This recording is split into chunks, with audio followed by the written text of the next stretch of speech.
नमस्ते। कैसे हो आप लोग? Welcome to today's vlog. हर रोज़ एक छोटा-सा वीडियो बनाता हूँ किसी प्रैक्टिकल लॉजिकल टॉपिक पे जो मुझे लगता है हमारे लिए इम्पोर्टेंट है, जो हम जिसके बारे में हम अपने बच्चों से बात करना चाहते हों। तो आज का मेरा जो व्लॉग है वो एग्ज़ाम्स के ऊपर है। सब बच्चे एग्ज़ाम्स के लिए जा रहे हैं, तो एक बहुत कॉमन प्रॉब्लम हम सबके सामने आ रही है, that is exam related stress और फ़ियर ऑफ एग्ज़ाम्स। दोनों करीबन-करीबन सेम टाइप के टॉपिक्स हैं। तो क्या होता है ये फ़ियर? आज हम उसको डिस्कस करेंगे।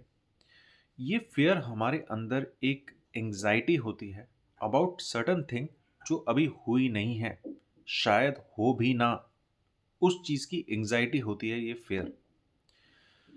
तो सबसे पहली बात तो हम बच्चों में एक सर्टेनिटी की भावना लेके आके, उनको एक एश्योरेंस देके कि वो अच्छा करेंगे लाइफ़ में, उनको सबसे पहला तरीका है हेल्प करने का। तो अगर हमने उनको अश्योर करा, तो ज़रूर उस चीज़ के ऊपर एक इफ़ेक्टिव इम्प्रूवमेंट देखने को मिलेगा हमें बच्चों में। दूसरी बात है कि ये फ़ियर क्यों होता है? ये फ़ियर इसलिए होता है क्योंकि हमारे एजुकेशन सिस्टम में लर्निंग से ज़्यादा इम्पोर्टेंस दी जाती है प्रूविंग योरसेल्फ टू अदर्स को, अदर्स के लिए। कि यानी कि बच्चों को ज़्यादा टेंशन होती है कि यार मुझे 95% लेके आने हैं, ये टेंशन नहीं रहती कि यार मुझे वो टॉपिक समझ में आया कि नहीं, मुझे वो कॉन्सेप्ट समझ में आया कि नहीं, इसका आगे यूटिलिटी क्या है, ये समझ में आई कि नहीं। हम लर्निंग से ज़्यादा इम्पोर्टेंस देते हैं मार्क्स को, लर्निंग से ज़्यादा इम्पोर्टेंस देते हैं हम ये रिमेम्बरिंग को। देखिए, लर्निंग अलग चीज़ है, रिमेंबरिंग अलग चीज़ है। अगर आप एक कॉन्सेप्ट को मेमोराइज़ कर लेते हैं, मग अप कर लेते हैं, दैट डज़न्ट मीन कि आप उसको आगे यूटिलाइज़ कर पाएँगे। एक टॉपिक को यूटिलाइज़ करने के लिए आपको उसको अंडरस्टैंड करना होता है और उसको लर्न करना होता है। इसीलिए ये हमारी प्रिपरेशन को वीक बनाता है। ये एटीट्यूड कि हम मार्क्स को ज़्यादा इम्पोर्टेंस दे रहे हैं, प्रूविंग आवरसेल्व्स को ज़्यादा इम्पोर्टेंस दे रहे हैं और हम रिमेंबरिंग को ज़्यादा इम्पोर्टेंस दे रहे हैं। इस वजह से लर्निंग टफ होती है, हमारी प्रिपरेशन वीक होती है। सेकंड पॉइंट मैं आपको ये बताना चाहूँगा कि हम एक अनयूजुअल अमाउंट ऑफ इम्पोर्टेंस दे देते हैं एक सिंगल एग्ज़ाम को। हाय! ये बोर्ड्स आ गए हैं। हाय! इसका बोर्ड्स वाला ईयर है। हालाँकि हाल ही फिलहाल में इस पे काफ़ी काम हुआ है और बोर्ड्स को अब उतनी दर्जे की इम्पोर्टेंस नहीं दी जाती जितनी पहले थी। पहले तो it was make and break. आपने बोर्ड्स में नहीं एग्ज़ाम आप बोर्ड्स एग्ज़ाम में मार्क्स नहीं लेके गए आए तो आप गए, ये एटीट्यूड होता था। अब एटलीस्ट वो नहीं है और होना भी नहीं चाहिए। हर एग्ज़ाम को हमें इक्वली ट्रीट करना चाहिए। हम ऐसे बहुत सारे एग्ज़ाम दे चुके हैं। हमें अपने दिमाग में एक बात बिठानी चाहिए कि मैं वही इंसान हूँ जिसने 1 साल पहले एक और एग्ज़ाम दिया था, उससे 1 साल पहले एक और एग्ज़ाम दिया था। This two is any other like any other exam. मैं इसमें भी बहुत आराम से अच्छा कर सकता हूँ। तो जब आप एक एग्ज़ाम की अ, उस दर्जे को ख़त्म कर देते हैं, जब उसको एक एक स्पेशल स्टेटस देना बंद कर देते हैं, तब आपको एक ऑर्डिनरी एग्ज़ाम लगता है। जब आप उसको ऑर्डिनरी एग्ज़ाम समझ के जाते हैं, तो आप अपने माइंड को बेस्ट यूटिलाइज़ करके उसका आंसर दे सकते हैं। दूसरी बात है, इसी चीज़ में देखिए आपकी प्रिपरेशन चाहे वो कोई भी एग्ज़ाम हो, कभी भी 100% नहीं रहेगी। आपके कुछ टॉपिक्स वीक रहेंगे, कुछ टॉपिक्स स्ट्रॉन्ग रहेंगे। हमेशा याद रखिए कि आपके स्ट्रॉन्ग टॉपिक्स आपके वीक टॉपिक्स को कवर अप करेंगे। तीसरा पॉइंट है कि आपको चीटिंग नहीं करनी है। Cheating is a thing by which you are lying to yourself. आप अभी लाई कर लेंगे, पर आगे जाके आपको ज़िंदगी में जब बिगर प्रॉब्लम्स आएँगी, बिगर इश्यूज़ से डील करना पड़ेगा, तब आप कैसे डील करोगे? तब तो सच का सामना हो जाएगा ना। इसलिए चीटिंग मत करिए। आप अपनी इंटीग्रिटी को मेंटेन करके रखिए।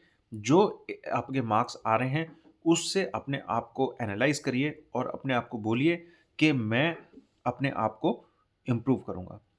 Fourth thing is competition. See competition एक नेगेटिव टर्म नहीं है। मॉडरेट अमाउंट में एक सच्चे दिल से की गई कॉम्पिटिशन कुछ अमाउंट में अच्छी भी रहती है। हमारी परफॉर्मेंस को एनहांस करती है, हमें अपने काम पे मोटिवेट करती है, हम अच्छा परफॉर्म करना चाहते हैं। पर अगर ये कॉम्पिटिशन इतनी ज़्यादा हो जाए कि हमारे दुनिया का सेंटर ही कोई और बन जाए, किसी और की परफॉर्मेंस बन जाए, अपने पड़ोसी के बच्चे की परफॉर्मेंस बन जाए, तब ये हमें प्रेशराइज़ कर देती है। तब हमें समझने नहीं देती, तब हम टेंशन में आके पैनिक हो जाते हैं और अजीबो-गरीब स्टेप्स उठाते हैं, ठीक है? हमारी प्रिपरेशन फिर अच्छी नहीं होती। फिर हमें कॉम्पिटिशन से भागना भी नहीं है, हमें उससे डरना भी नहीं है। देखिए, जब आप कॉम्पिटिशन से डरते हैं ना, तो जो आप अपने कॉम्पिटिटर से भागना शुरू कर देते हैं। जब आप अपने कॉम्पिटिटर से भागते हैं, तो आप अपना नुकसान करते हैं बिकॉज़ आप एक गुड कंपनी को अपने पास नहीं आने देते। आप एक गुड कंपनी से बहुत सीख सकते हो, आप उसके साथ ग्रो कर सकते हो। बट अगर आप उस कॉम्पिटिशन से भागोगे, उस कॉम्पिटिटर से डरोगे, तो आप कैसे ग्रो करोगे? इसलिए कॉम्पिटिशन से डरो मत, उससे भागो मत, इतना भी मत करो कि आपकी सारी कंसंट्रेशन किसी और के काम पे हो, ठीक है? तो ये मेरा पॉइंट है। फिफ्थ चीज़ जिस पे मैं डील करूँगा वो है हम लोग, यानी कि पेरेंट्स और टीचर्स। सी, इन लोगों की बहुत इंपॉर्टेंस होती है। पेरेंट्स जो होते हैं, यूजुअली मैंने देखा है ये अपने बच्चों को ओवर प्रेशराइज़ कर देते हैं। प्रेशर कुकर सिचुएशन बना देते हैं। थोड़ी चाय पी लेता हूँ। ये अपने बच्चों को ओवर प्रेशराइज़ कर देते हैं। अपने बच्चों की जो रिपोर्ट कार्ड है, कृपया उसको अपना विजिटिंग कार्ड मत बनाइए। कोई बाहर से आता है, आपका दोस्त आता है, सबसे पहला काम है ये आईआईटी की प्रिपरेशन कर रहा है, ये एमबीबीएस की प्रिपरेशन कर रहा है, इसके इतने बोर्ड्स में मार्क्स आए, इसके इतने बोर्ड्स में मार्क्स आए। ये बड़े वाले के तो 98 आ गए थे, ये 95 लेके आ रहा है।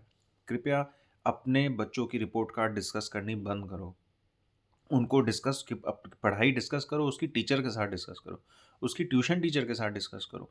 आस-पड़ोस का बंदा आपका दोस्त है, उसके साथ मत डिस्कस करो, ठीक है? बच्चे को ये लगने लग जाता है कि मेरे मदर और फादर का जो स्टेटस है, वो मेरी परफॉर्मेंस पे डिपेंड करता है ना?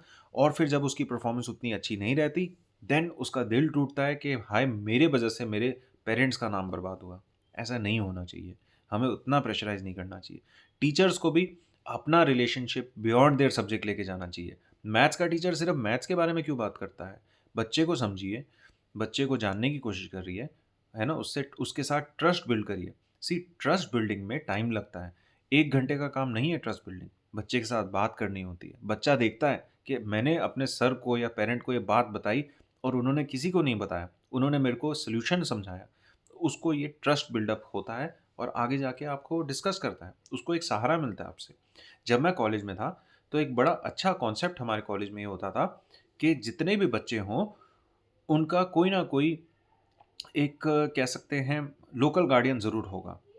वो प्रोफ़ेसर्स में से ही होगा और वो कभी भी किसी भी नॉन एकेडमिक रीज़न से भी बच्चे को प्रॉब्लम हो रही हो, तो उसको सॉल्व करने की कोशिश करेगा। जैसे किसी की किसी लोकेलाइट से लड़ाई हो गई, किसी को होम सिकनेस हो रही है वहाँ पर, तो वो जो गार्डियन था, अपने घर बुला लेता था, अपने साथ बैठ के, अपनी फैमिली के साथ बैठ के उसको खाना खिलाता था और उस बच्चे के पास भी एक बात करने के लिए एक सहारा होता था।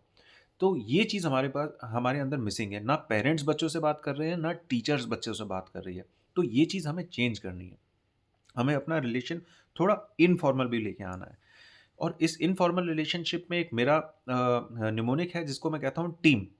Team stands for T for trust. आपको ट्रस्ट बिल्डअप करना है, it takes time. Then E for ease. आपको अपने बच्चे को ईज आउट करना है, उसको कंफर्ट देना है, उसको सहारा देना है, उसको बोलना है कि मैं हूं ना। उसको नरिशमेंट देनी है, ठीक है?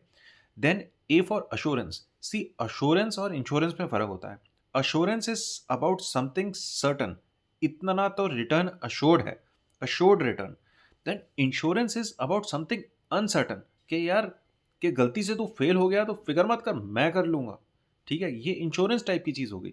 आपको उसको अश्योरेंस देना है, कि उसको अश्योरेंस देना है कि you are good, you are intelligent, your preparation is good, I have seen that you have studied well throughout the year and you will do well। आपको अपने बच्चे को ये कहना है। So trust, ease, assurance and M से होता है मदरहुड। चाहे आप फादर हैं या मदर हैं या टीचर हैं, मेल हैं या फीमेल हैं, एक मदर की क्वालिटीज़ को अपने अंदर डालिए। उस बच्चे को ममता की ज़रूरत है, उस बच्चे को नरिशमेंट की ज़रूरत है, उस बच्चे को एक कंधे की ज़रूरत है जो कि एक माँ देती है सबसे अच्छा। उस माँ की क्वालिटीज़ को अपने अंदर ऑब्ज़ॉर्ब करिए, इम्बाइब करिए और उस बच्चे को वो प्यार दीजिए। तब वो ईज़ के साथ पढ़ेगा, खुश होके पढ़ेगा। जब मेंटल ईज़ होगी तो वो सब्जेक्ट पे कॉन्संट्रेट करेगा। ठीक है? तो फिर क्या आता है? फिर हमारी जो नेक्स्ट एस्पेक्ट पे जिस पे मैं डील करना चाहता हूँ वो है प्रिपरेशन। सी, प्रिपरेशन में बहुत सारे एस्पेक्ट्स हो सकते हैं, है ना? Preparation is not simply reading, simply आपने वो टॉपिक मगअप कर लिया, दैट इज़ नॉट प्रिपरेशन, है ना? Preparation has many aspects like reading, it has aspects like writing, public speaking and understanding. तो आपको ड्यूरिंग एन एग्जाम प्रिपरेशन के इन हर aspect पे ध्यान देना पड़ेगा। आप लिखते बहुत अच्छा है पर बोल नहीं पा रहे तो आपका प्रैक्टिकल अच्छा नहीं होगा। आप लिखते बहुत अच्छा है पर डेमोन्स्ट्रेट नहीं कर पा रहे। फिर आप लिख तो लेते हैं, बोल भी लेते हैं, पर आप मगिंग अप करते हैं। जब आपका आपसे पूछता है आप आंसर कर देते हैं, पर उससे आपको टॉपिक को थोड़ा सा भी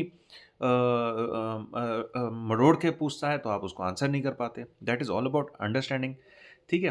then second part of preparation is making notes. Notes जो होते हैं एक ऐसे तरीके से बनाने चाहिए जो हमें फर्स्ट क्लास में वो टॉपिक समझ आ जाए। वो टॉपिक के नोट्स देखते ही हमें समझ आ जाए यार मैं किस बारे में बात कर रहा हूँ, मैं किस तरफ जा रहा हूँ बोलने में। उन नोट्स में फ्लो चार्ट्स होनी चाहिए, उन नोट्स में सेल्फ एक्सप्लेनेटरी डायग्राम्स होने चाहिए, कॉन्सेप्ट बॉक्स होने चाहिए, समरी बॉक्सेस होने चाहिए, ताकि लास्ट में आप सिर्फ समरी बॉक्सेस को भी पढ़ लें, कॉन्सेप्ट बॉक्सेस को भी पढ़ लें, even that will be enough, that will help you in revising the subject. Then part of preparation is recharging yourself. See, I am recharging myself.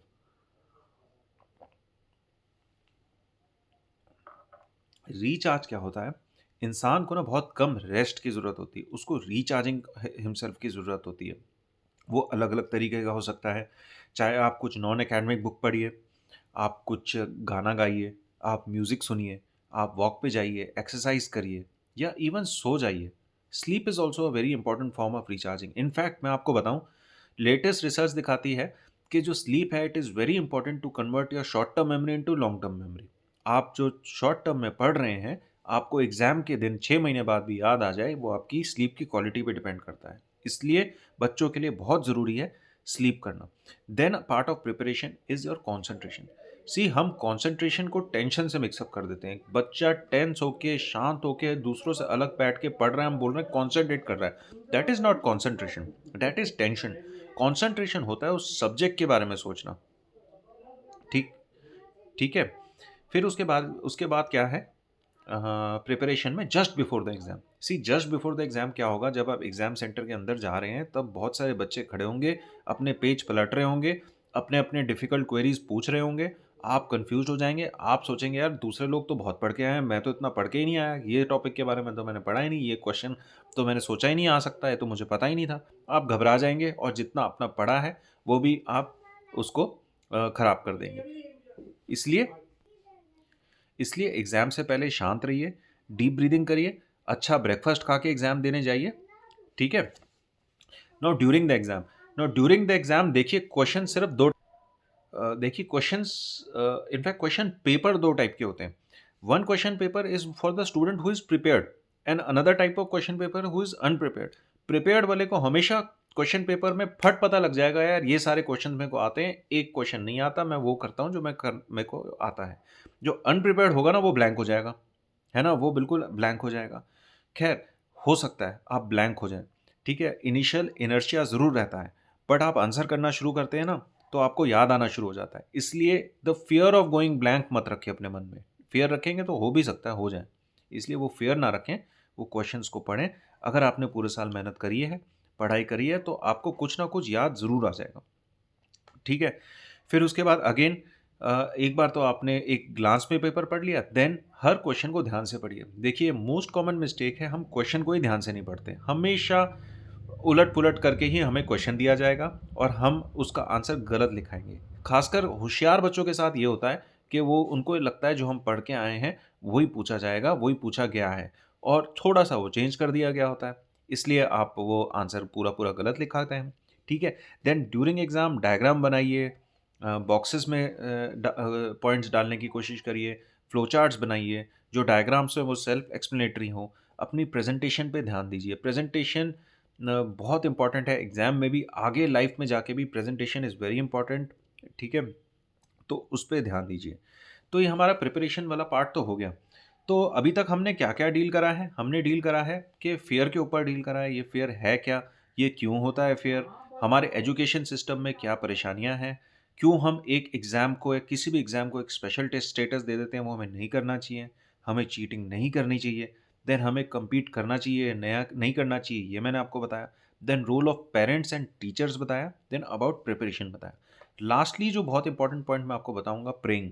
मेरे एक सर थे जो कॉम्पिटिशन के लिए तैयारी करवाते थे, वो मुझे कहते थे, "यार प्रे ज़रूर करो, बिकॉज़ तुम्हारी प्रिपरेशन बहुत अच्छी भी होगी ना, तो अगर आपका भगवान का आशीर्वाद ना रहा ना, तो आप लास्ट में 2 दिन में भी आपको पेट में दर्द हो जाएगा और आपका सारा चौपट हो जाएगा। इसलिए प्रे करिए भगवान कि जो मैं पढ़ रहा हूँ, वो मुझे याद रहे और उसको मैं एग्ज़ाम में लिख सकूँ, उस टॉपिक को मैं समझ सकूँ और एग्ज़ाम में लिख सकूँ।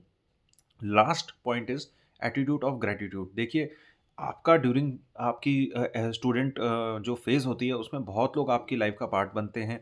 आपके टीचर्स, आपके पेरेंट्स, आपके कोचिंग सेंटर के टीचर्स, आपके वो फ्रेंड्स जो आपको मोटिवेट करते हैं। उनकी तरफ हमेशा एटीट्यूड ऑफ ग्रैटिट्यूड रखिए, बिकॉज़ उन्हीं की वजह से आपकी प्रिपरेशन अच्छी हो रही है।